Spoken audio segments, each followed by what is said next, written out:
La palabra de Dios es viva y es eficaz. Se nos presenta como una lámpara que alumbra nuestro camino. Es como un manual de instrucciones para nuestro día a día. Y a través de ella podemos descubrir y entender el plan que Dios tiene para nuestras vidas. Te invitamos a escuchar la siguiente reflexión y estamos convencidos te será de mucha bendición. Disfrútala. Los que me conocéis, los que no me conocéis no lo sabéis quizá tanto, pero una de las cosas que más me gusta, una de las cosas que disfruto de verdad, una de las cosas que me encanta hacer es comer. No hay nada como comer. Y sé que no soy el único aquí, que hay muchos que os encanta comer. Pero de verdad no hay nada como ir a un buen sitio a comer o incluso en casa, preparar algo, irlo saboreando poco a poco y disfrutarlo y decir, qué bueno está esto. Pues espero que esta mañana esta predicación pueda ser lo mismo, pueda ser un plato que podamos disfrutar. Y espero que lo sea en sentido figurado, porque al final siempre que abrimos la Biblia, siempre que nos acercamos a la palabra de Dios, nos alimenta. Pero también lo va a ser un poco en sentido literal, porque vamos a estar viendo un pasaje que en cierto modo habla de comida también.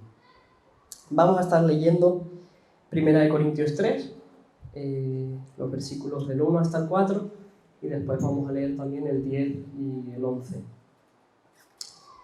Y he puesto de nombre a esta predicación el verdadero alimento.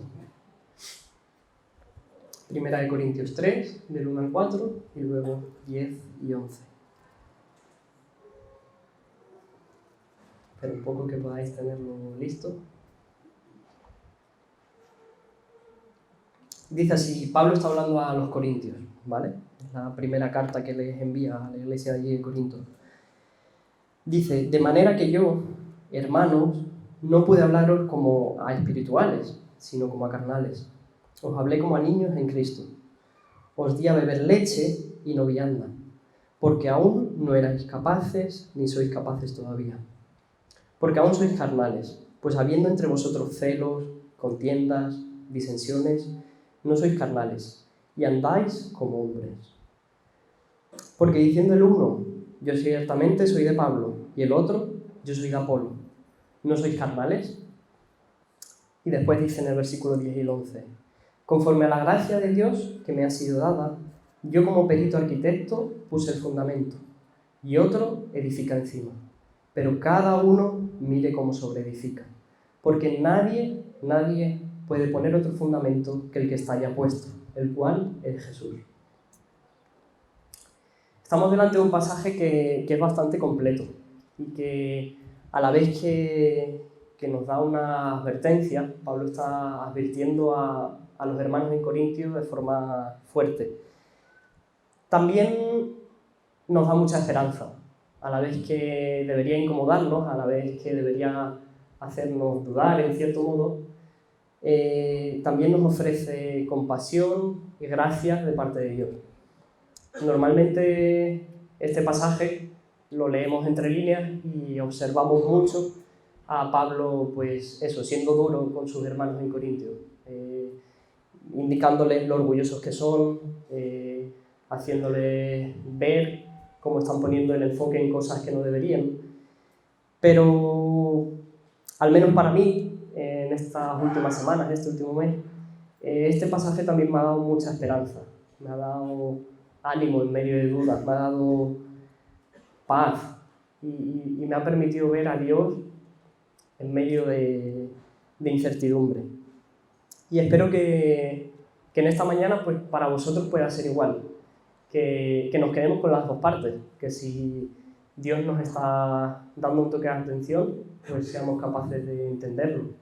Pero también que Dios nos sana a través de su palabra, que en cierto modo pensaba en la imagen de cuando éramos pequeños, en verano sobre todo, yo siempre el primer día que me ponía pantalón corto me caía, siempre, y me raspaba las rodillas.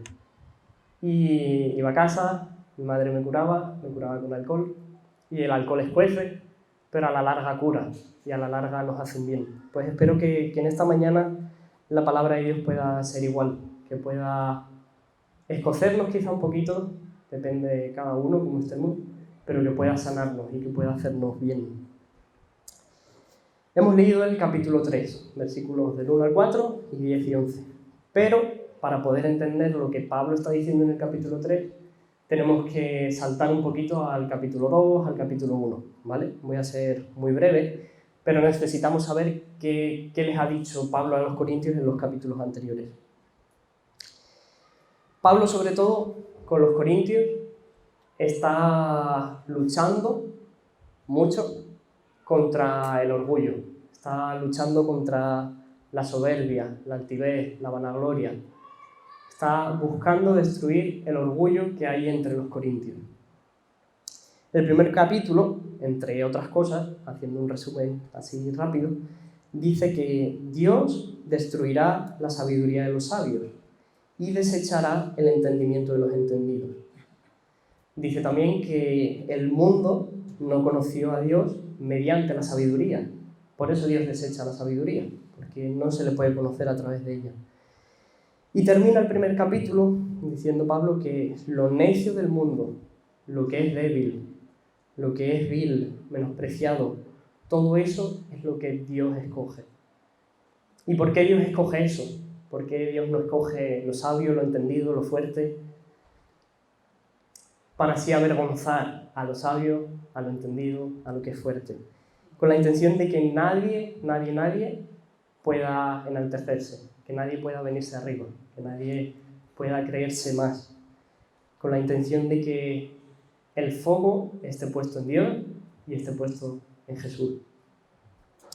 En el primer capítulo vemos a un Dios que nos escoge sin motivo ninguno. Él está escogiendo lo débil, Él está escogiendo lo que no tiene entendimiento, no tiene sabiduría.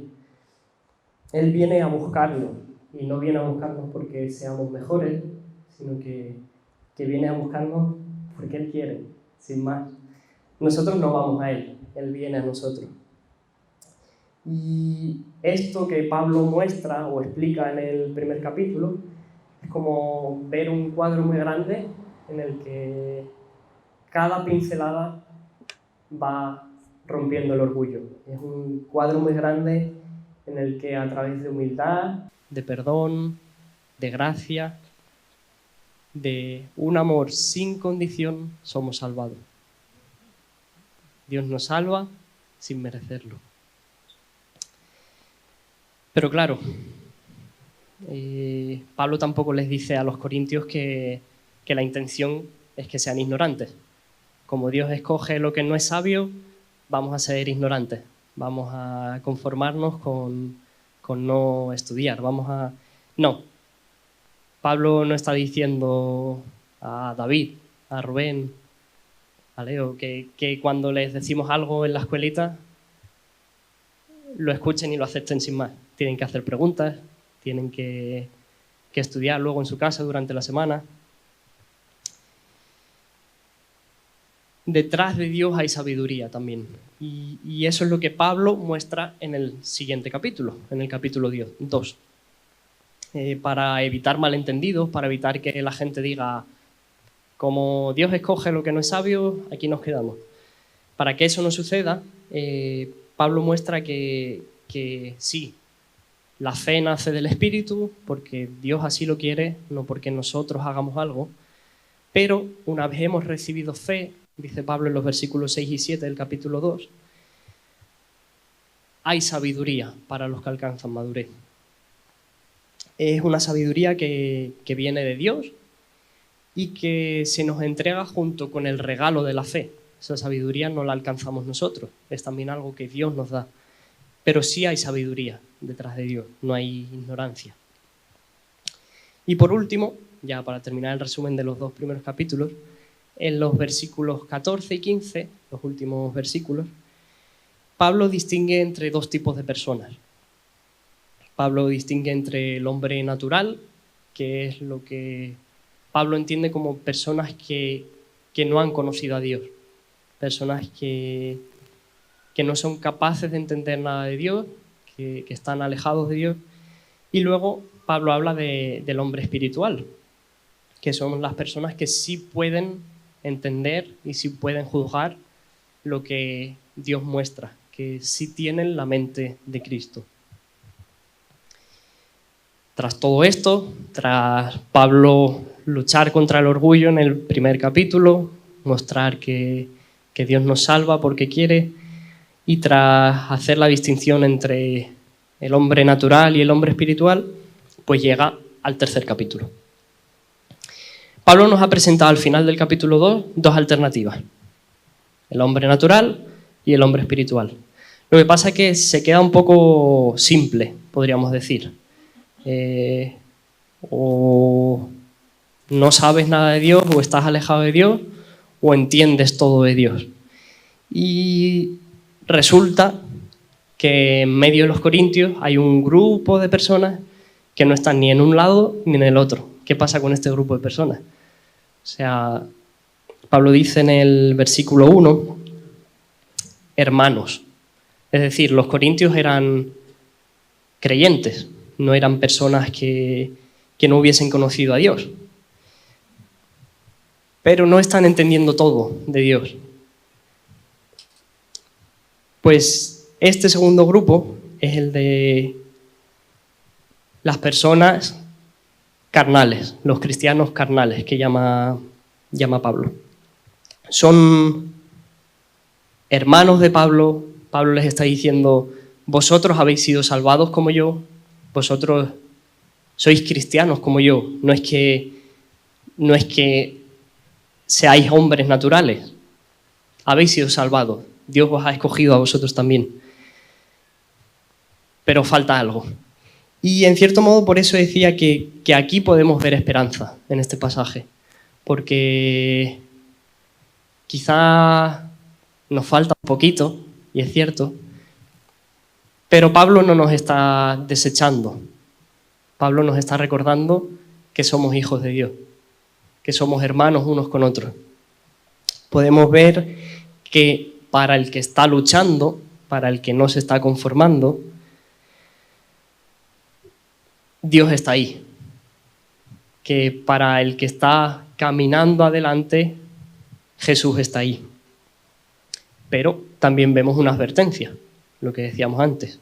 Para los que están siendo conformistas, Pablo está dando un toque de atención. Pablo estaba hablando acerca de personas maduras y espirituales en el capítulo 2, pero aquí les dice: vosotros no sois de ese tipo de personas. Sois mis hermanos, pero os tengo que hablar como a niños. Sois cristianos carnales. Así que entonces no tenemos dos tipos de personas, como decíamos en el capítulo 2, sino que tenemos tres.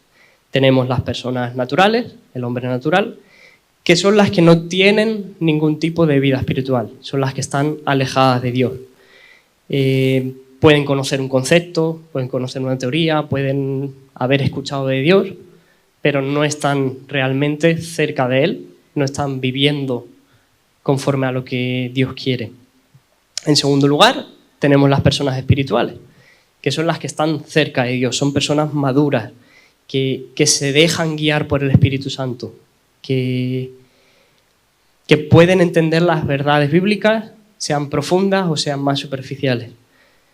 Y en tercer lugar, lo que decíamos, tenemos cristianos carnales, personas que están en medio, que no son ni naturales ni son muy maduras.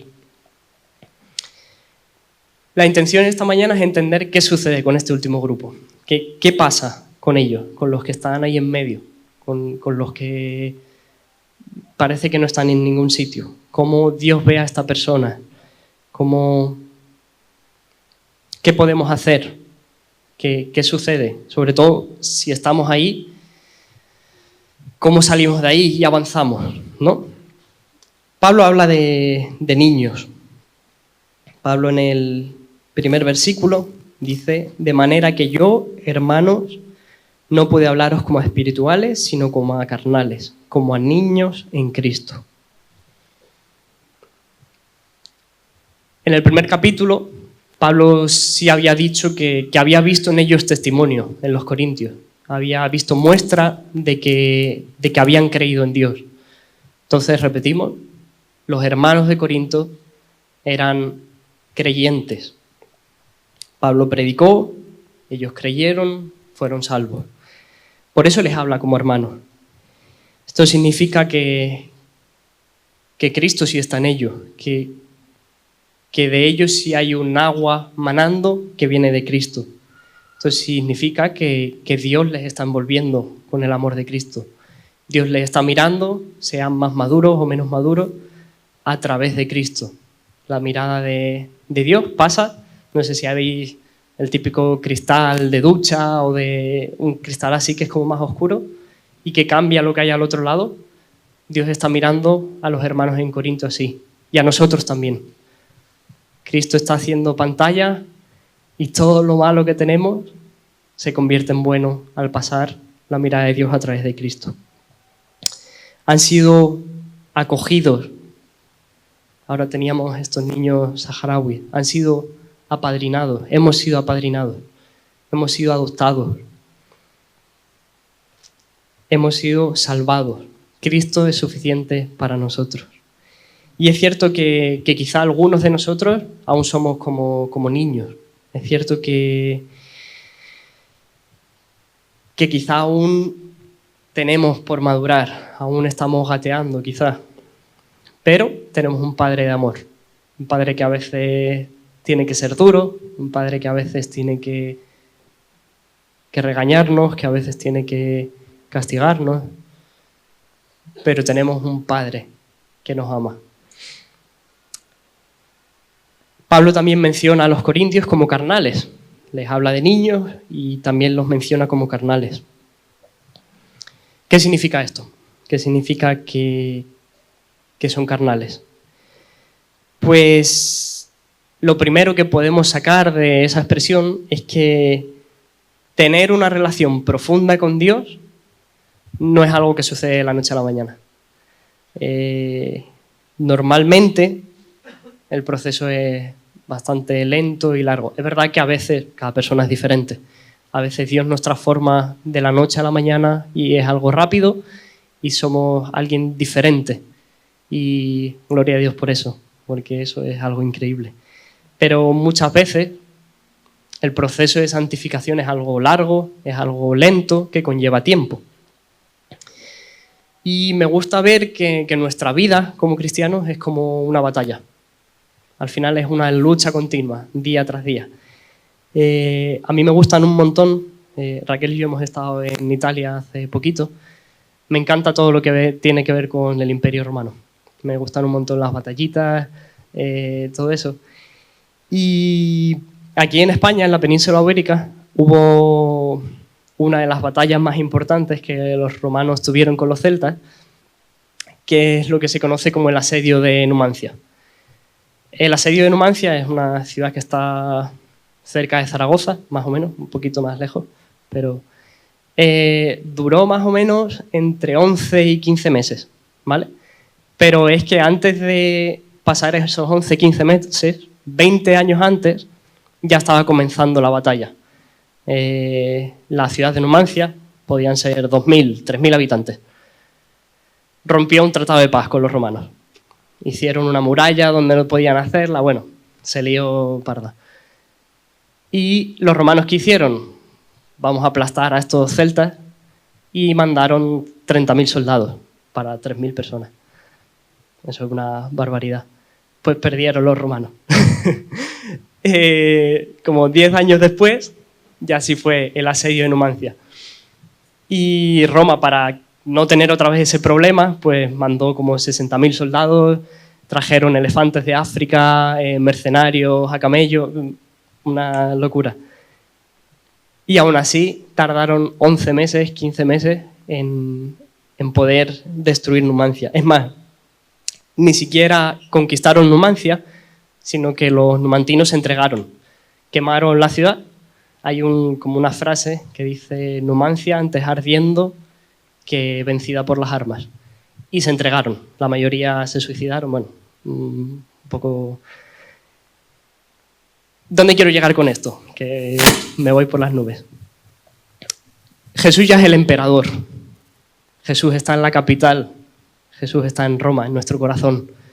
Jesús ya tiene el poder. A veces tenemos asedios, a veces hay rebelión, a veces hay luchas. Pero es una realidad que tarde o temprano Jesús tiene la victoria. Y es una realidad que el poder de Jesús es infinitamente superior al poder de la maldad. Que la gracia de Dios es mucho mayor que nuestro pecado. Que son 3.000 hombres de Numancia comparado con 60.000 de Roma. Que es nuestro pecado comparado con la gracia que tiene Dios para nosotros. Ahora sí, primero está la justificación, primero somos salvados, primero somos perdonados a través de la sangre de Jesús y después está la santificación, después está el proceso del asedio. Y tenemos que luchar, no podemos conformarnos. Numancia es una ciudad muy pequeña, está bien, no pasa nada si... No, los romanos habían hecho un acuerdo, Numancia lo había roto y tenían que luchar contra ello. Lo mismo sucede con nosotros. No podemos conformarnos con que haya pecado en nuestra vida.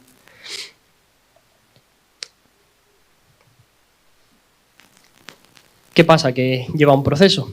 Y por eso Pablo dice que antes de tomar alimento sólido, pues podemos tomar leche. El versículo 2 dice: os di a beber leche, no os di a comer vianda, porque aún no erais capaces de asimilarlo. Ahora bien, en la imagen que está haciendo Pablo, ¿qué es la leche? ¿Qué es la vianda? ¿Qué es cada cosa? Y lo más importante, el versículo 2 termina: y ni aún podéis asimilar la vianda. ¿Qué les falta a los corintios para poder alimentarse con algo sólido? ¿Qué es la leche? ¿Qué es la vianda?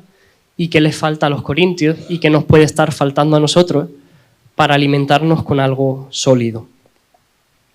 Pues la respuesta está justo en el siguiente versículo. El versículo 3 dice: porque aún sois carnales. En efecto, habiendo entre vosotros celos, contiendas, disensiones, ¿no sois carnales y andáis como hombres? ¿Por qué está diciendo Pablo que los corintios aún son cristianos carnales? ¿Por qué está diciendo que aún son como niños? ¿Por qué está diciendo que son unos inmaduros? Pablo no menciona nada de la sabiduría. Hemos dicho antes que precisamente Pablo está rompiendo con eso. Pablo no menciona nada del entendimiento que tenían los corintios, no menciona nada del intelecto que tenían unos, si unos eran más listos que otros y entendían más que otros. Pablo no dice nada de eso. Pablo apunta, como en el capítulo 1, al orgullo. Menciona, entre otras, 3 cosas: celos, contiendas y disensiones. ¿Qué son los celos? Envidia. ¿Y de dónde surge la envidia? De creer que lo que nosotros tenemos tiene que ser lo mejor. No puede haber nada mejor que lo que nosotros tenemos. Nosotros nos merecemos lo mejor. No podemos aceptar que haya nadie mejor que nosotros, que haya nadie que tenga algo mejor que nosotros. ¿Y esto qué es? Orgullo. Nosotros tenemos que ser los primeros. Nosotros tenemos que estar por encima. ¿Qué son las contiendas? Las contiendas son peleas. Cuando era pequeño, mi hermano y yo nos llevamos 2 años más o menos de diferencia.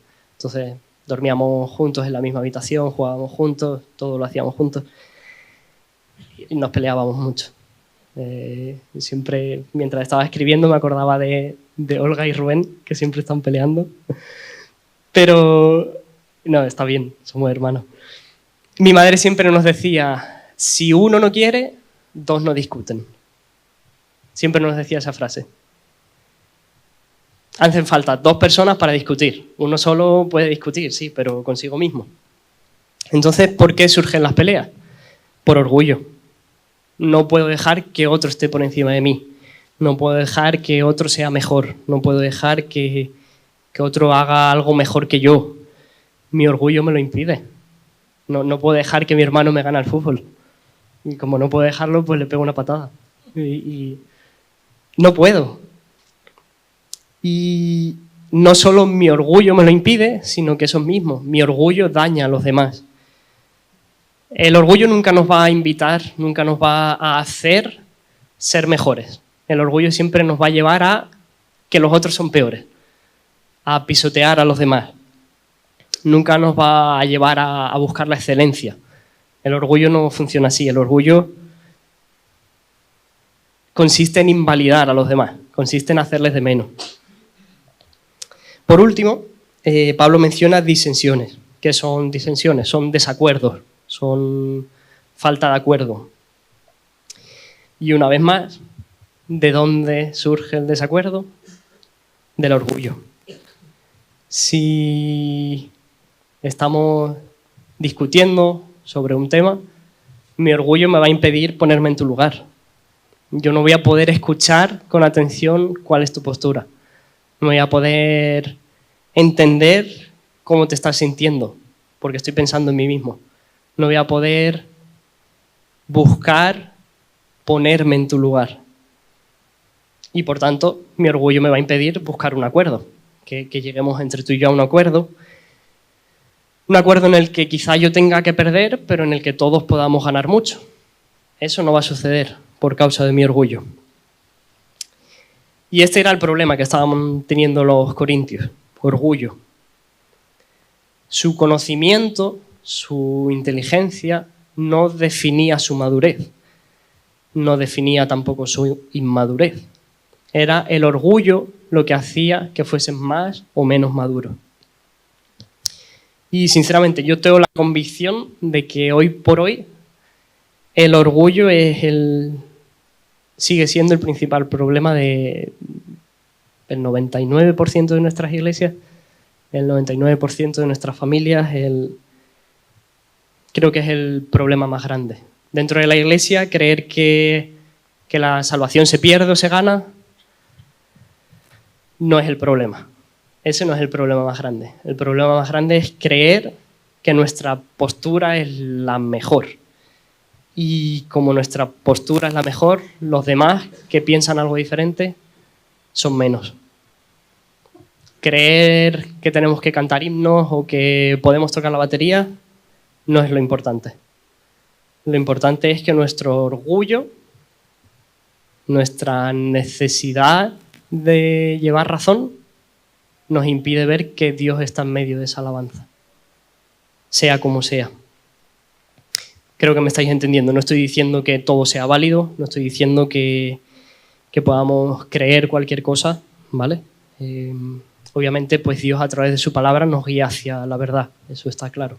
Pero creo que me estáis entendiendo. Creo que hay mucho más detrás de una doctrina. Y el orgullo es lo que nos impide amar. ¿El amor a dónde apunta? A Dios. El orgullo nos impide amar. El orgullo nos impide perdonar. ¿Y el perdón dónde apunta? A Dios. El orgullo nos impide escuchar a los demás. ¿Y qué hace Dios sino escucharnos continuamente? Estar dispuestos a que le hablemos.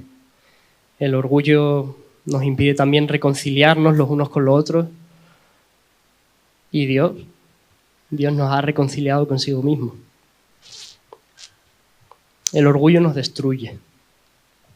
Y lo opuesto, la humildad, es lo que nos salva. Es lo que nos permite pasar de alimentarnos con leche a alimentarnos con algo sólido. Los corintios no estaban siendo más maduros o menos maduros por su intelecto, estaban siendo más maduros o menos maduros en base a su orgullo. Podríamos decir que la humildad es el estómago, que digiere la comida que tragamos.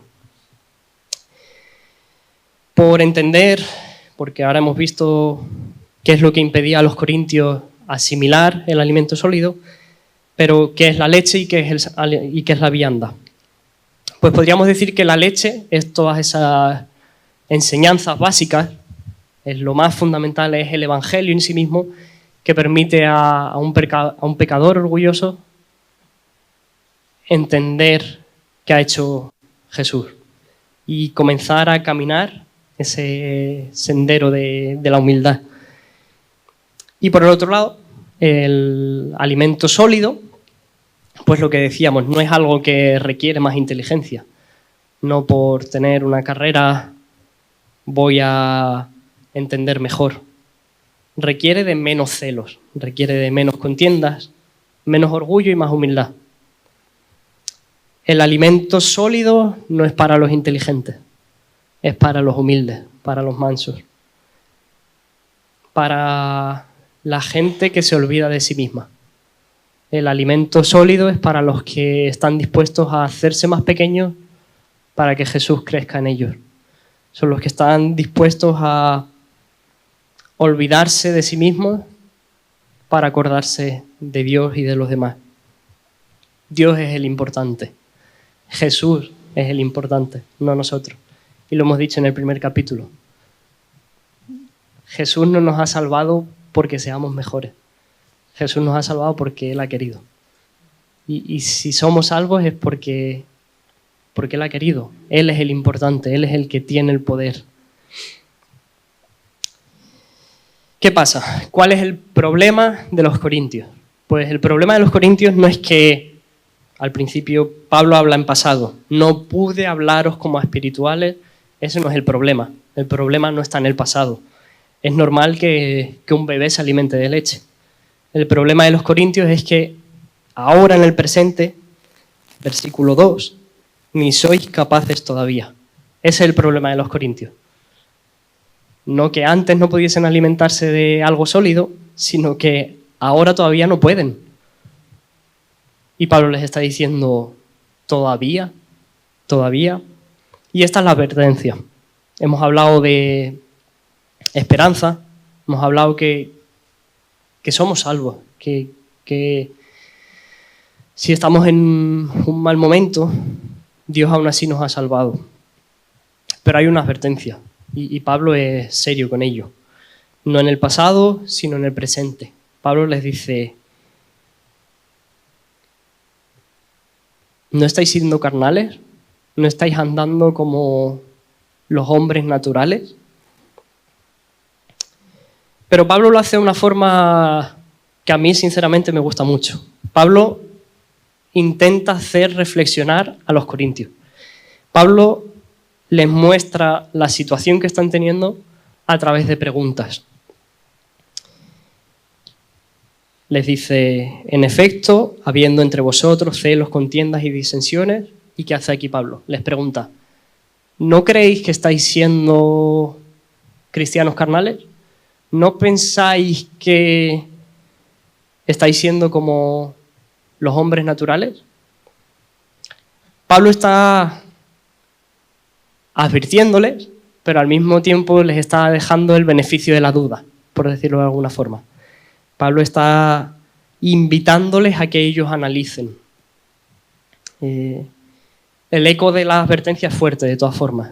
Pablo no lo está diciendo como, no pasa nada, si sois inmaduros está bien, ya creceréis. No, Pablo les está siendo duro. Pero les quiere hacer pensar, ¿podría ser que el motivo de que tengáis tanta pelea es que estáis siendo inmaduros? Parece como si Pablo mismo no quisiera pensar mal de sus hermanos. Parece como si Pablo estuviese diciendo, no puede ser que todavía estén así. Voy a abrirles un poco los ojos a ver si son capaces ellos de verlo. Parece que les está dando una oportunidad más para luchar contra su propio orgullo. Pero aún así les está diciendo mucho cuidado con vuestra inmadurez, mucho cuidado con vuestro orgullo.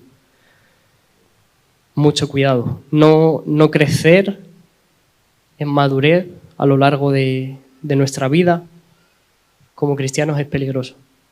Estar siempre en el mismo punto es peligroso. No avanzar es peligroso. Porque, como decían, cuando llegué aquí siempre estaba en otra iglesia y la líder de jóvenes siempre decía, camarón que se duerme se lo lleva la corriente. estar siempre en el mismo punto. No es que estemos en el mismo punto, es que nos está llevando la corriente además hacia atrás. Para terminar, sabéis que me gusta ser cortito, con la advertencia que Pablo da podemos ver 4 cosas. Podemos ver que no podemos hacer el viaje de la vida, no podemos llevar nuestra vida cristiana de cualquier manera. Hemos dicho que la vida es una batalla y tenemos que luchar con fuerza. Tenemos que invertir todos los recursos que hagan falta.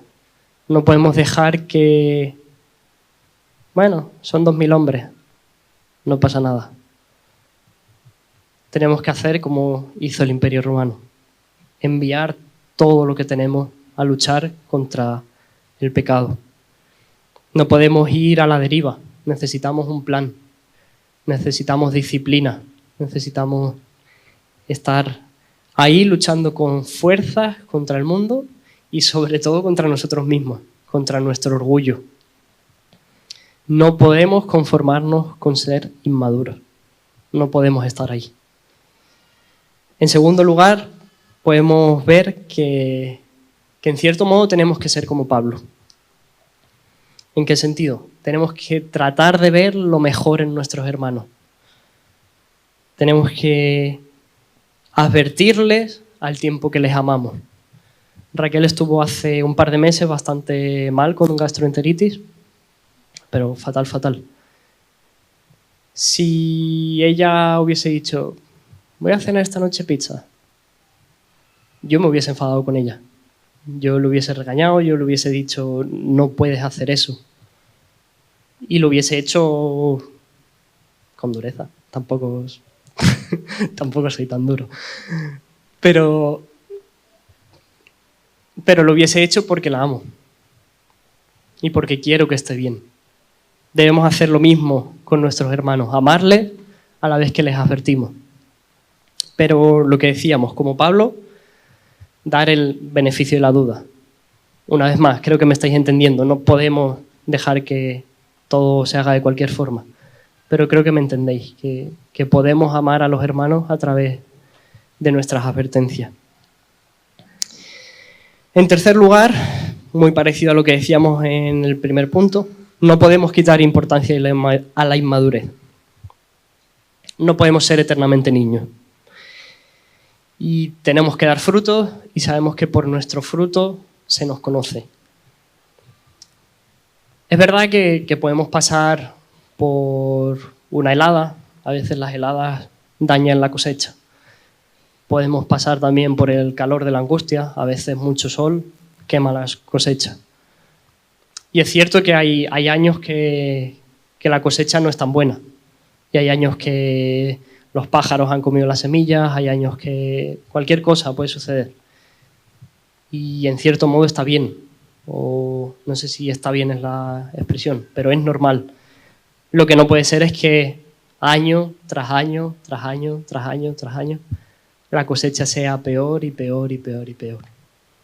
Porque eso significa no que estamos pasando por una mala racha, sino que no estamos cuidando la cosecha, que nos da igual, que año tras año tras año nos preocupa menos nuestro fruto.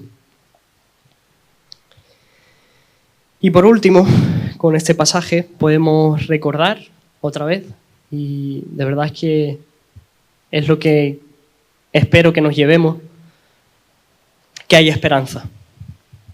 Hay esperanza en medio de la advertencia. Los versículos 10 y 11, que todavía no los hemos tratado, dicen, conforme a la gracia de Dios que me ha sido dada, yo como perito arquitecto puse el fundamento y otro edifica encima, pero cada uno mire cómo sobreedifica. ¿Y qué dice el versículo 11? Nadie puede poner otro fundamento que el que ya está puesto, el cual es Jesús. Jesús es el fundamento. Y me gustaría terminar diciendo y recordando que, tanto si eres creyente y estás pasando por un mal momento, por una mala racha, por una sequía, una helada, o si no conoces a Jesús directamente, si si no sabes nada de Él, o sabes algo de una teoría, pero no sabes quién es realmente Jesús, hay esperanza para ti, hay esperanza para mí. No solo hay esperanza por saber que Él te está buscando, que Él te está llamando, que Él ha dejado a las 99 para ir a por ti.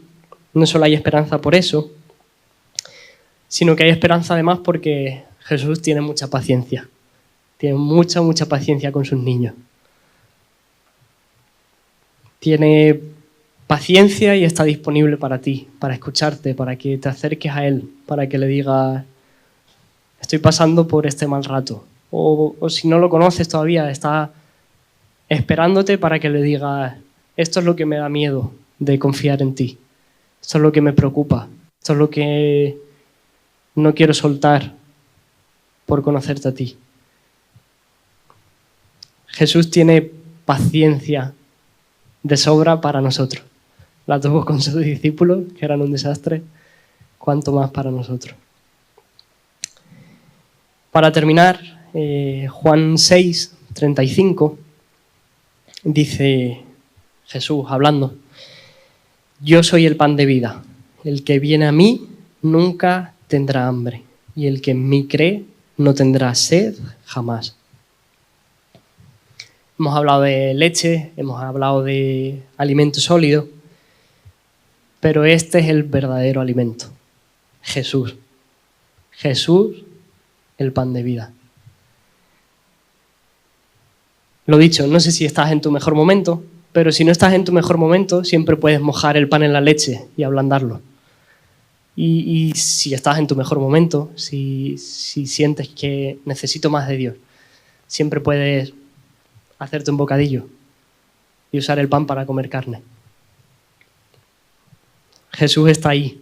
Jesús está disponible para alimentarnos. Y lo importante es que no importa en qué situación estemos. Lo importante es que no importa si vamos para arriba o si vamos un poquito para abajo. Jesús es el pan de vida. Y lo mejor de ello es que si nos alimentamos de Jesús, nunca más tendremos hambre. Nunca más tendremos sed. Él es el verdadero alimento. Y Él, si no lo conoces, te está buscando. Y si lo conoces, te está buscando.